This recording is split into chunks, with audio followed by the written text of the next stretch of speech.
আসসালামু আলাইকুম সুপ্রিয় দর্শক, কৃষি ও চাষি ইউটিউব চ্যানেলে আপনাদের সকলকে স্বাগতম। বন্ধুরা, আজকে আপনাদের সম্মুখে এই ভিডিওতে যে বিষয়টি নিয়ে আলোচনা করব সেটি হচ্ছে যে আপনারা কিভাবে অনলাইন থেকে ফুলের বীজ সংগ্রহ করে বা কিনে আপনারা নিজেই বাড়িতে ফুলের চারা তৈরি করবেন, সেই বিষয়টি মূলত এই ভিডিওতে আপনাদের প্র্যাকটিক্যালি আপডেট সহকারে আপনাদের দেখাবো। অবশ্যই আপনারা ভিডিওটি শুরু থেকে নিয়ে লাস্ট অবধি দেখবেন। আশা করি আপনারা এখান থেকে কিছুটা শিখতে পারবেন। সো প্রিয় দর্শক, আপনারা প্রথমেই অনলাইন থেকে বীজ নিয়ে নেবেন। কীভাবে বীজ অর্ডার করবেন, সেটা আপনাদের কত টাকা পড়েছে সে বিষয় নিয়ে একটি ভিডিও আপনাদের এখানে কিন্তু আপলোড করা হয়েছে, আপনারা সেই ভিডিওটি দেখতে পারেন। এবং আপনাদের তারপরে যে কাজটি করতে হবে সেটি হচ্ছে যে আপনারা ট্রে হোক অথবা এরকম ছাদের উপর বা যে কোনো জায়গাতে আপনারা কিন্তু নার্সারির মতো একটি ছোট্ট জায়গাতে আপনারা কিন্তু এই ফুলের বীজগুলি কিন্তু আপনারা বপন করতে পারেন। সো প্রিয় দর্শক, আপনারা যদি ট্রেতে করেন তো সবচাইতে বেশি ভালো হবে। আপনারা এরকম ট্রে কিনে নিতে পারেন এবং সেই ট্রেগুলিতে সুন্দরভাবে ভার্মি কম্পোস্ট অথবা পচা গোবর সার এবং সাথে মাটি মিক্স করে কিন্তু আপনারা এইভাবে মাটি প্রস্তুত করে সেই ট্রেগুলিতে মাটি ভরাট করে দিয়ে আপনারা দেখতে পাচ্ছেন যে প্রথমে একটি কাটার সাহায্যে আপনারা কিন্তু সেই ট্রেগুলিতে একটু ফুটো করে দেবেন এবং সেখানে যাতে করে সেই বীজগুলিকে সুন্দরভাবে বপন করা হয়। তো সেই বীজগুলিকে আপনারা বপন করে দেবেন এবং আপনারা দেখতে পাচ্ছেন যে সুন্দরভাবে ভিডিওটি লম্বা হয়ে যাবে, তার জন্য আপনাদের শর্টই আপনাদের দেখানো হচ্ছে।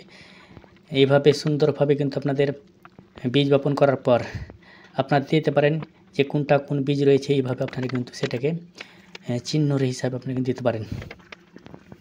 সো এইভাবে মাটি সুন্দরভাবে বীজ বপন করে দেওয়ার পর আপনি কিন্তু এখানে কিন্তু জল দিয়ে দিতে হবে এবং আপনারা দেখতে পাচ্ছেন যে কিছুদিন পরেই 8 থেকে 10 দিনের পরে আপনার কিন্তু সেই থেকে কিন্তু আপনার বীজ জার্মিনেট করতে শুরু করবে। সো প্রিয় দর্শক, আপনারা এখানে আমি আপনাদের ভিডিওতে বলেছিলাম যে এখানে 40 রকম ভ্যারাইটির ফুলের বীজ রয়েছে।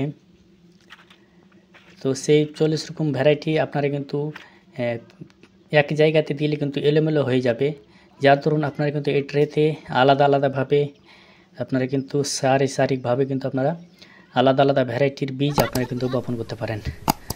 সো এখানে দেখতে পাচ্ছেন যে কিছুদিন পর কিন্তু সেই বীজগুলি থেকে জার্মিনেট করেছে এবং লাগানোর একদিন পরে কিন্তু বৃষ্টি হয়েছিল খুব জোরে, যার দরুন একেবারে ট্রেগুলি ধুয়ে গেছে এবং কিছু কিছু ফুলের বীজ অল্প দিনেই জার্মিনেট করে এবং কিছু কিছু বীজ কিন্তু একটু সময় নেই।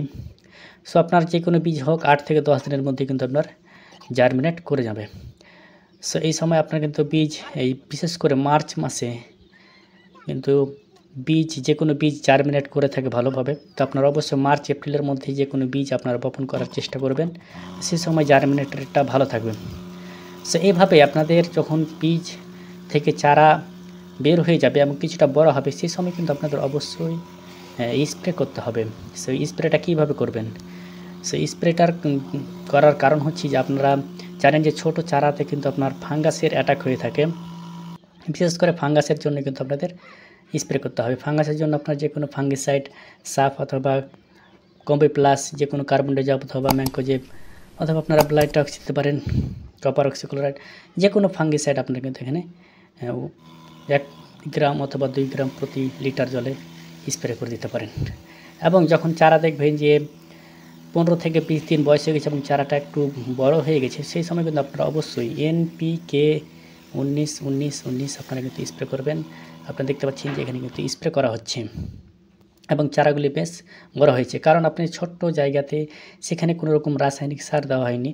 যদি আপনি সেখানে কোনো রকম ফার্টিলাইজার না দেন তো আপনার চারাগুলি কিন্তু খুব দ্রুত বড় হবে না, ধীরে ধীরে বড় হবে এবং সেই চারার স্বাস্থ্য খুব ভালো থাকবে না। তো অবশ্যই আপনারা NPK 19-19-19 যেটাতে নাইট্রোজেন, ফসফরাস এবং পটাশের মাত্রা সমানভাবে থাকে, সেটা আপনারা অবশ্যই স্প্রে করবেন। এবং দেখতে পাচ্ছেন যে কিছু কিছু জায়গায় চারাগুলি কিন্তু জার্মিনেট করেনি, বেশিরভাগই চারা কিন্তু জার্মিনেট করে গিয়েছে এবং সেই চারাগুলি আপনি দেখতে পাচ্ছেন খুব সুস্থ এবং সবল রয়েছে। এখন একটা জিনিস, এখানে কিন্তু আমি যেই ফুলের বীজগুলিতে দাগ দিয়েছিলাম যে কোনটা কোন বীজ রয়েছে, তো সেগুলি ছোট বাচ্চারা ছাদে উঠে গিয়ে সেইগুলি ছিঁড়ে ফেলে দিয়েছে।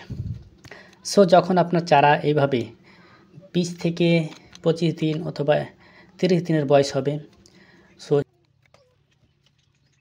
চারাগুলিকে আপনারা মাটিতে স্থাপন করে দেবেন।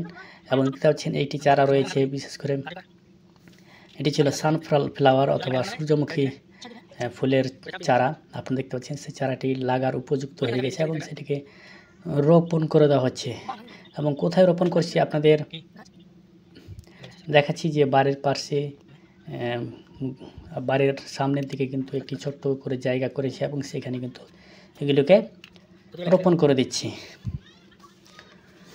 সো প্রিয় দর্শক, মূলত আপনাদের এই ভিডিওতে যেটি জানাবার ছিল সেটি হচ্ছে আপনারা কীভাবে খুব অল্প খরচেই আপনারা নিজেই অনেকগুলি ফুলের চারা নিজেই আপনারা কিন্তু উৎপাদন করতে পারবেন। এবং আপনারা দেখতে পাচ্ছেন এখানে সামান্য 3 থেকে 4 টাকার মধ্যে আপনারা কিন্তু 25 থেকে 30টি কিন্তু সূর্যমুখী ফুলের আপনারা কিন্তু চারা পেয়ে যাচ্ছেন। আপনারা অবশ্যই নিজে একটু সময় দিয়ে যদি আপনারা পারেন খুব ভালো হয়, এবং সেই কাজটা আপনারা কিন্তু আপনাদের অভিজ্ঞতাও কিন্তু আপনাদের কাজে লাগবে। এবং সেই চারাগুলি কিন্তু এখানে কিন্তু একে একে সেগুলিকে রোপণ করে দেওয়া হচ্ছে।